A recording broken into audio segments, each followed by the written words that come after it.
우리 부활하신 예수님은 제자 삼기를 원하시는 예수님이에요. 그러므로 예수님의 부활은 언제나 제자 삼기를 전제하고 있습니다. 제자가 부활의 꽃을 피우고 열매를 맺기 때문이죠. 사람이 이 세상에서 오래 사는 것은 큰 복입니다. 그렇죠? 그래서 누구나 무병장수를 소망하고 있어요. 하지만 사람이 천국에서 영원히 사는 것은 더 중요하다고요. 그러므로 우리는 세상에서 어떻게 살까가 중요한 게 아니고 천국에서 어떻게 영원히 살까가 더 중요한 거예요. 그러니까 우리는 이 점에 역점을 둬야 돼요. 세상에서의 삶이 아니고 천국에서의 삶에 더 중요성을 인식하고 살아야 된다는 것입니다. 여러분, 인간이 일찍 죽는 것은 불행이라고 할 수 있죠. 그런데 예수를 안 믿고 오래 살다가 지옥에 가는 것은 더 큰 불행이에요. 그렇잖아요? 우리 예수님은요, 죽음에서 부활하셨습니다. 우리를 죄와 사망 가운데서 건져내시기 위해서 죽음의 벽을 무너뜨리시고 무덤에서 다시 살아나셨어요. 부활하신 예수님이 제자들을 비롯하여 500여 명의 사람들에게 나타나셨어요. 그러나 예수님의 부활에 대해 여전히 의심을 하는 사람들이 많이 있었어요. 본문 16절, 17절입니다. 읽읍시다.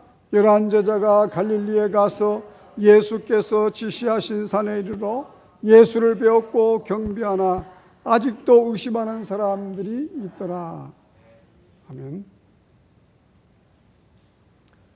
바랍니다. 이 자리에는 부활하신 예수님의 부활을 의심하는 분들이 한 분도 없기를 바라요.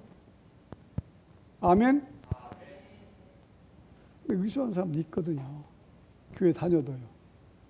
큰 비극입니다. 천국 못 가기 때문이에요.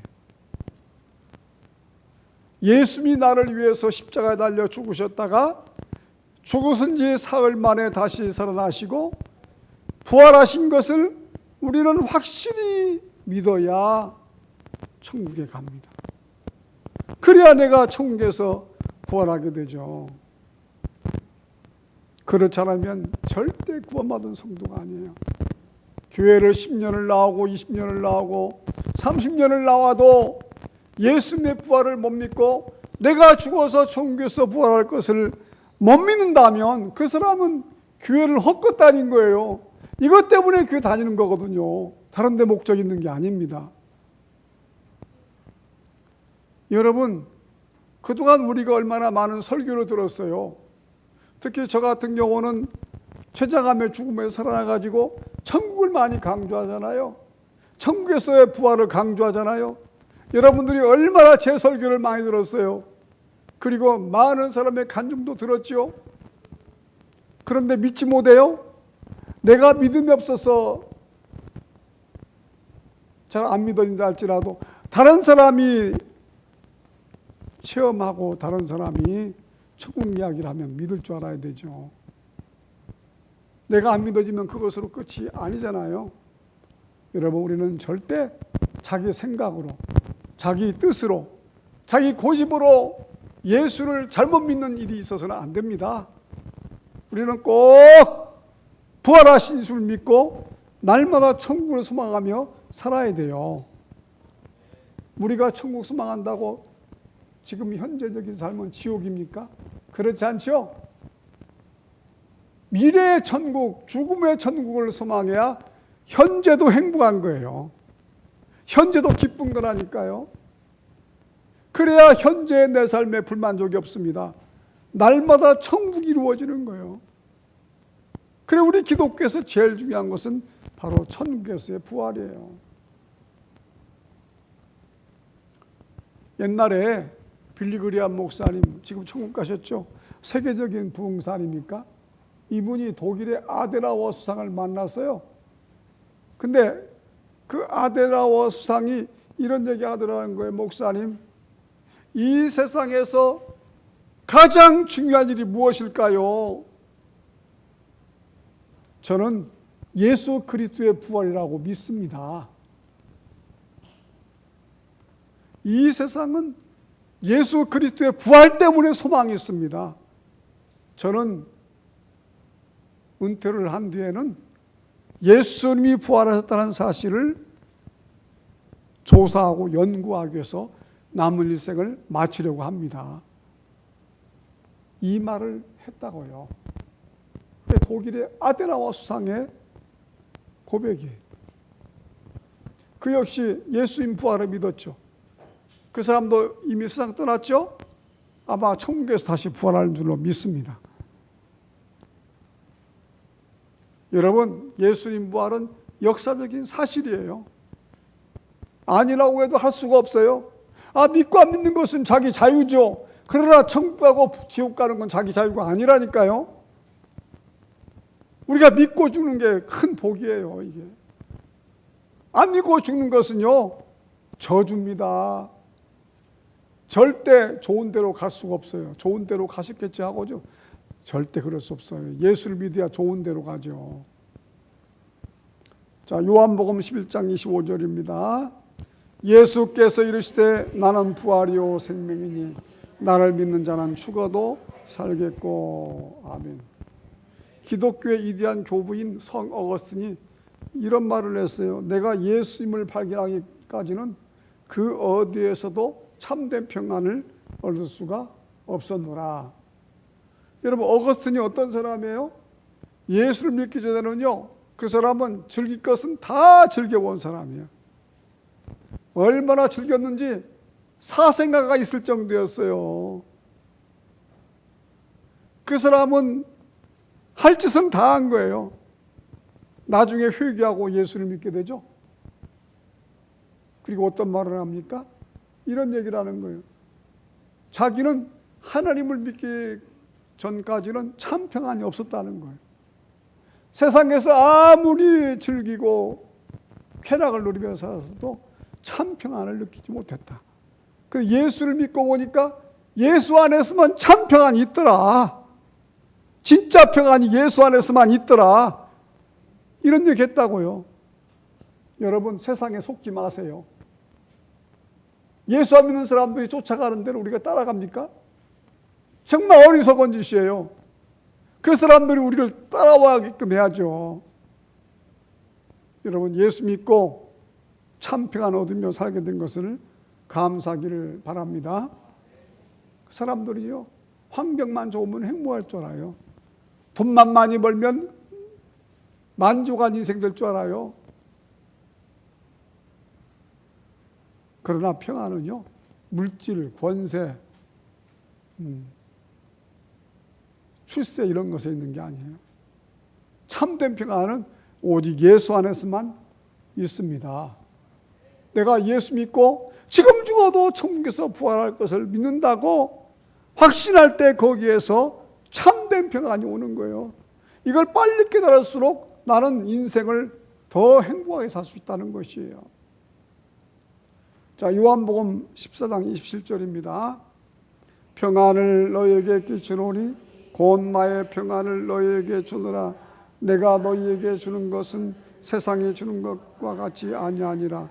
너희는 마음에 근심하지도 말고 두려워하지도 말라. 아멘. 여기 보세요. 부활하신 예수님이 제자들에 나타나가지고 이 말씀 하시는 거 아니에요. 내가 너희에게 평안을 준다.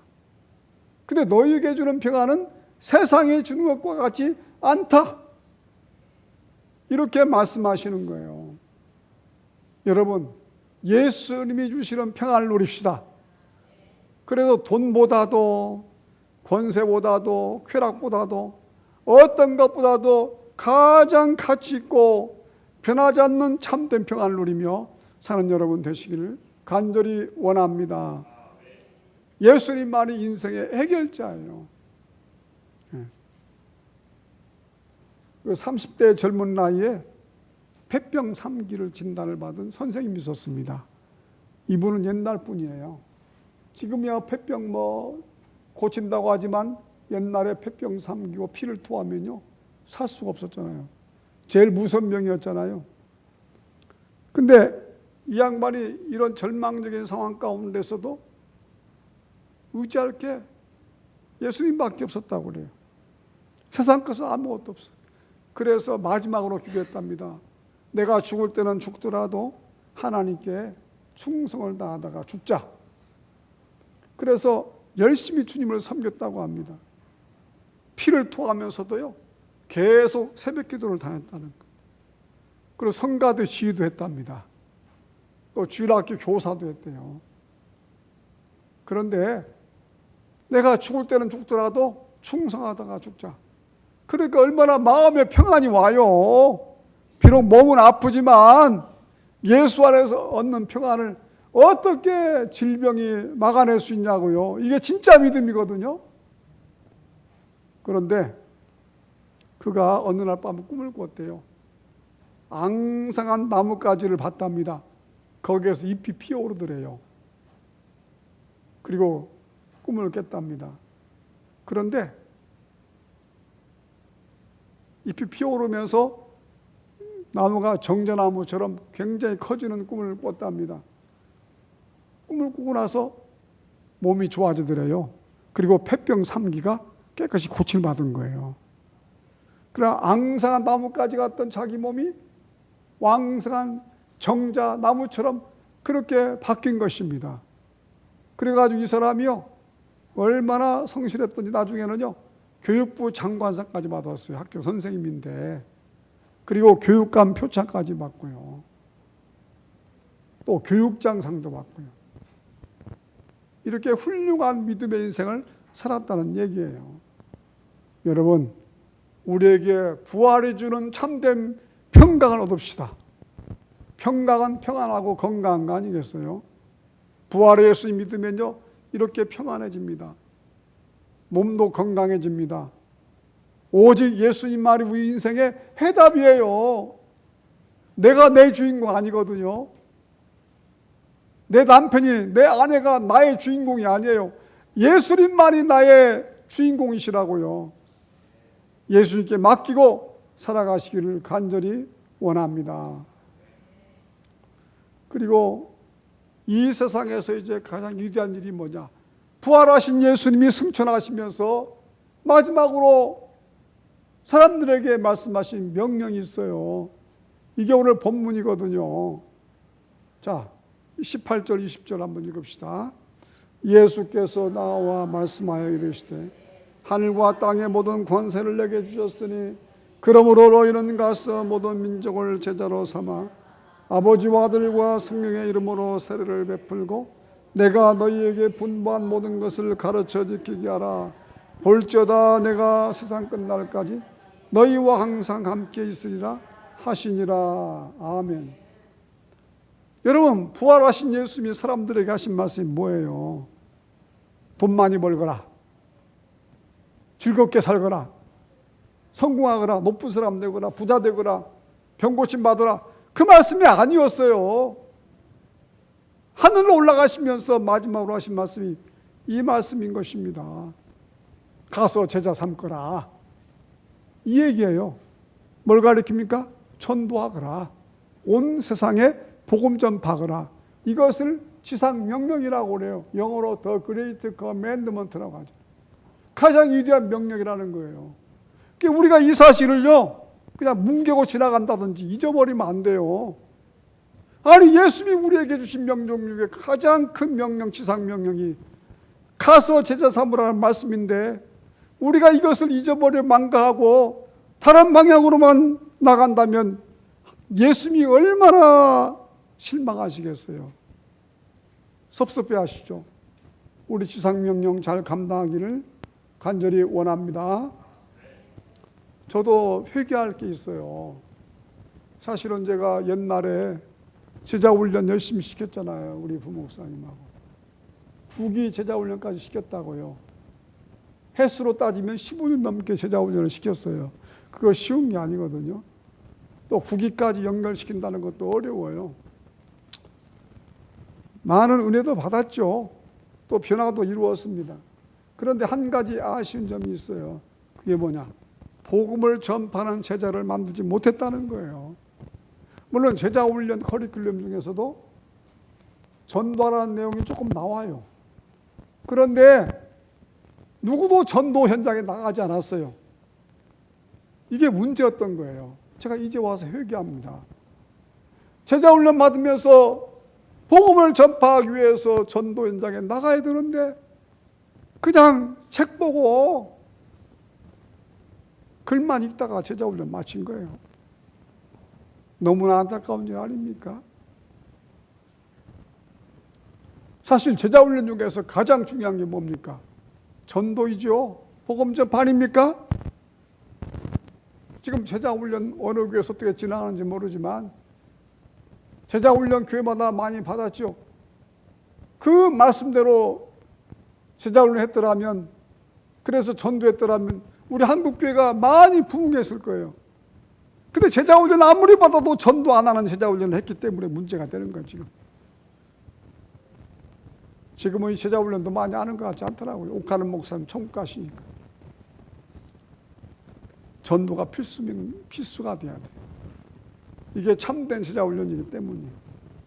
제 마음 같아서는 국위 제자 훈련까지 받은 사람들이 다시 한번 저와 함께 길거리에 나가서 전도를 하고 진정으로 수료를 냈으면 좋겠다는 생각이 드는 거예요. 그만큼 제 마음이 아쉽고 아프다 이겁니다. 예. 제 부족함 때문에 그런 일이 있었겠지만 앞으로는 제자 훈련하든 뭐 하든 간에 복음 전파하는 일로 귀결되는 교육이 돼야 됩니다. 할렐루야.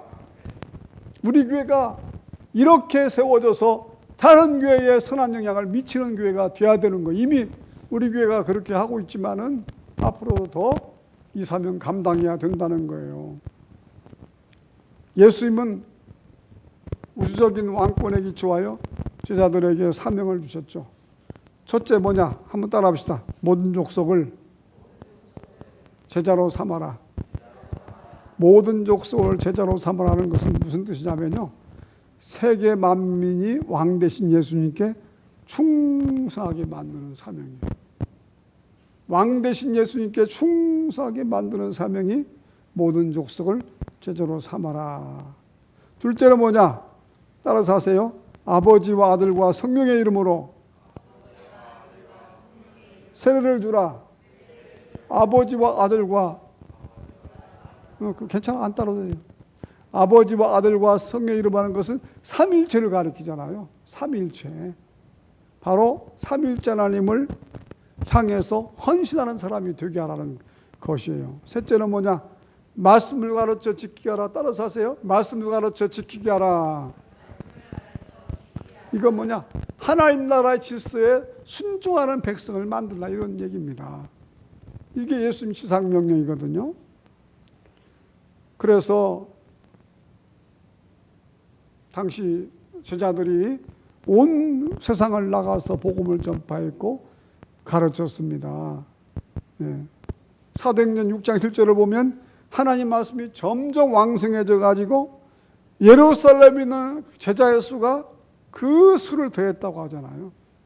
진정한 제자 훈련이 이루어지니까, 예수님 지상명령을 감당하는 제자 훈련이 이루어지니까 더욱더 예수를 믿는 사람들이 숫자가 많아졌다. 우리 한국교회도 이렇게 되기를 간절히 원합니다. 지난 주간에 안타까운 일이 있었어요. 대법원에서요, 판결이 났습니다. 동성 커플도 피부양자 인정해 준다고요. 그 건강 그건가요? 피부양자. 이건 뭘 가리켜요? 동성애자가 가족임을 인정해 준다는 거거든요. 다시 말하면 부부임을 인정해 준다는 거예요. 근데 아직은요, 동성애법이 입법되지 않았어요. 그런데 직전 단계. 이건 뭘 가리키냐면 대법원에서 이런 판결이 됐다는 것은 앞으로 금방 동성애법을 만들겠다는 얘기예요, 지금. 그럼 여러분 이게 아무렇지도 않게 지금 들립니까? 그렇다면 제가 말씀드릴게요. 앞으로요, 사람들이요, 남자 며느리, 여자 사위를 맞아들여야 될지도 모르는 시대가 오고 있다는 거예요, 지금. 이거 누구 어떻게 알아요? 이 사회가 그런 시대가 된다는 거예요, 지금. 무서운 일이죠? 생각만 해도 끔찍한 일 아니에요? 이것을 지금 우리나라 대법원이 용인하고 있다. 이번에 결정이 됐다는 거예요, 지금. 그래서 저는 생각했어요. 이것을 이길 수 있는 유일한 방법이 뭘까? 불신자들에게 복음 전하는 거예요. 전도하는 거예요. 왜냐하면 불신자들이 예수를 믿고 성경을 알게 되면 절대 동성애에 대해서 찬성할 수가 없기 때문이거든요. 다른 방법이 없습니다. 이제는 철학으로 이길 수 있는 게 아니고 무슨 사상으로 이길 수 있는 게 아니고요. 오직 하나님 말씀으로 이길 수 있는데 하나님 말씀 믿는 사람들을 만들기 위해서 전도밖에 없다는 거 아니에요? 지상명령 감당해야 되잖아요. 그래서 복음 전도가 그렇게 중요한 것입니다. 우리 한국교회는요, 진단을 여러 가지 할 거 없어요. 단순하게 예수님 지상명령을 감당하는 일에 충성을 다하는 한국교회가 되면 동성애법도 물리칠 수 있다고요. 복음 전하면 되는 거예요. 전도해서 예수 믿는 사람 만들면 되는 거예요. 한 사람이 7번 전도받으면 교회 나올 가능성이 많다고 하는데도 전도를 그냥 손에 놓고 있잖아요. 어렵다고, 힘들다고, 자존심 조금 상한다고요. 이래가지고서 주님이 기뻐하시겠습니까? 그렇잖아요? 우리 한국교회 가장 큰 숙제는요, 전도하는 자 많은 자 여기에 달려있는 거예요. 하나님이 저를 쓰시는 것이 너무 감사한데요. 근데 제가 늘 부족함을 느끼죠. 근데 요즘 또 하나님께서 어떤 일을 행하시냐면 유명한 영화 감독인 윤학열 감독님을 만나게 하시더라고요. 이분은요, 예수를 안 믿는 사람을 또 잘 아는 영화 감독이에요. 방송국 PD를 하셨고 영화도 많이 찍어낸 분입니다. 근데 이분이 어떻게 연결돼 가지고요, 저를 오라고 하더라고요. 그래가지고 파주까지 갔어요. 영화 촬영 스튜디오가 파주에 있더라고요. 멀잖아요. 그곳에 가서 제가 제 전도 사례를 이야기했습니다. 그것 때문에 윤학열 감독님이 저를 부르신 거예요. 우리 직원들한테 좀 어떻게 전도하는지 좀 가르쳐 달라고.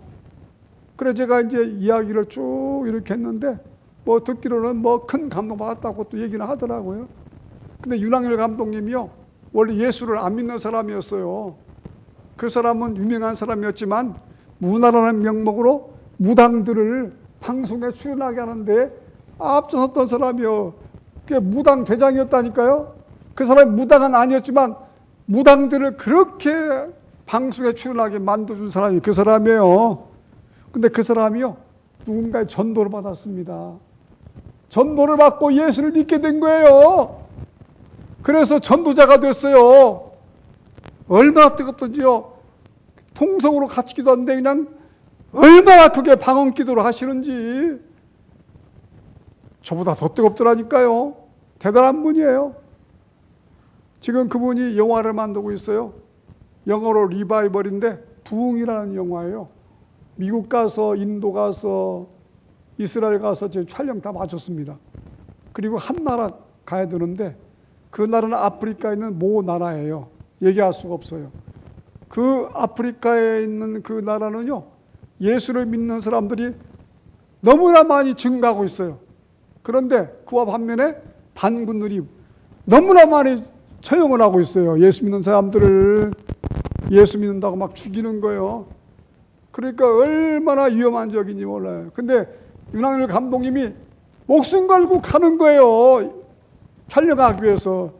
예수 믿는 사람들 촬영하기 위해서요.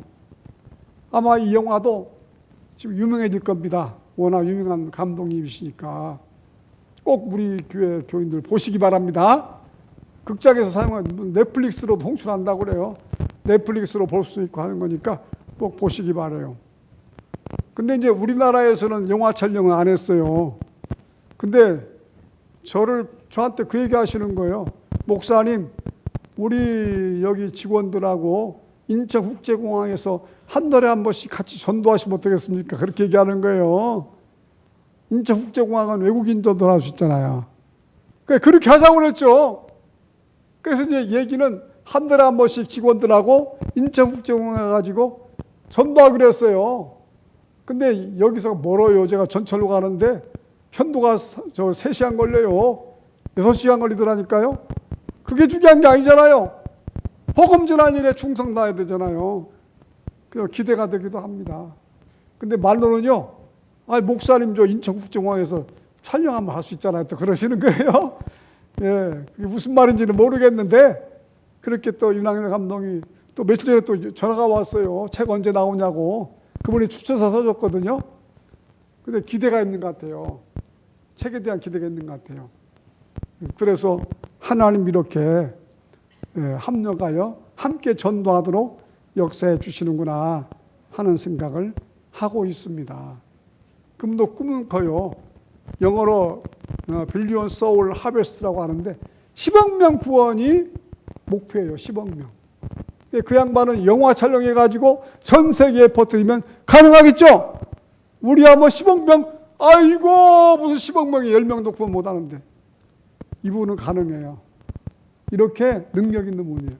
하나님이 그렇게 그분을 부르시더라고요.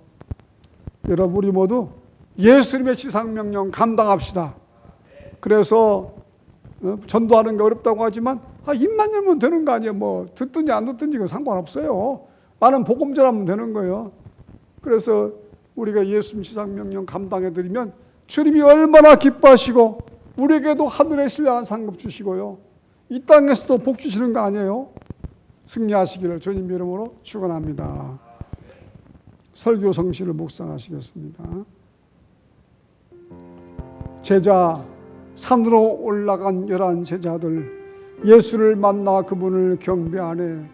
부활하신 예수 믿느니 부활하신 예수 의심하느니 난 누구인가? 난 부활을 믿는 사람인가? 하늘과 땅의 모든 권세로 모든 민족을 제자로 삼아라. 예수님의 엄숙한 명령, 가장 중요한 지상명령, 아버지와 아들과 성령의 이름으로 세례를 베풀라. 예수님의 말씀을 가르쳐 지키게 하라. 세상 끝날까지 너희와 항상 함께 있으리니 너희를 통해 제자 삼으리니. 아멘.